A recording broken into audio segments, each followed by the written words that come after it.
Komisioni Qendror i Zgjedhjeve ka nisur shpërndarjen e fletëve të para të votimit për shqiptarët që jetojnë jashtë vendit, të cilët janë regjistruar për të marrë pjesë në zgjedhjet parlamentare të 11 majit. Sipas shifrave zyrtare të Komisionit Qendror të Zgjedhjeve, deri më tani janë dorëzuar 60.294 zarfe.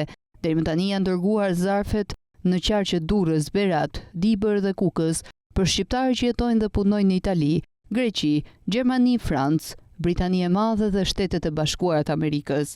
Zarfet e dërguara sipas shteteve janë në Itali 27.251, në Greqi 16.714, në Gjermani 5.580, në Mbretërinë e Bashkuar 3.887 zarfe, në Shtetet e Bashkuara të Amerikës 2.596 zarfe dhe në Francë 1.005 zarfe.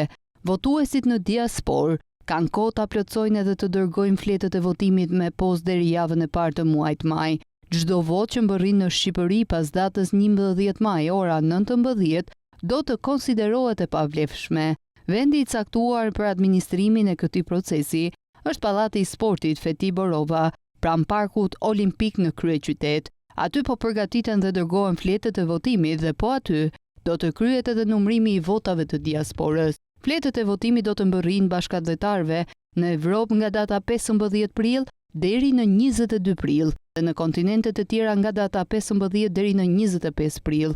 Pasi të marrë zarfin me fletën e votimit, zgjedhësit nga jashtë duhet ta dërgojnë atë në Komisionin Qendror të Zgjedhjeve brenda 3 ditëve nga momenti i marrjes. Ata nuk do të shpenzojnë asgjë, pasi posta paguhet nga Komisioni Qendror i Zgjedhjeve.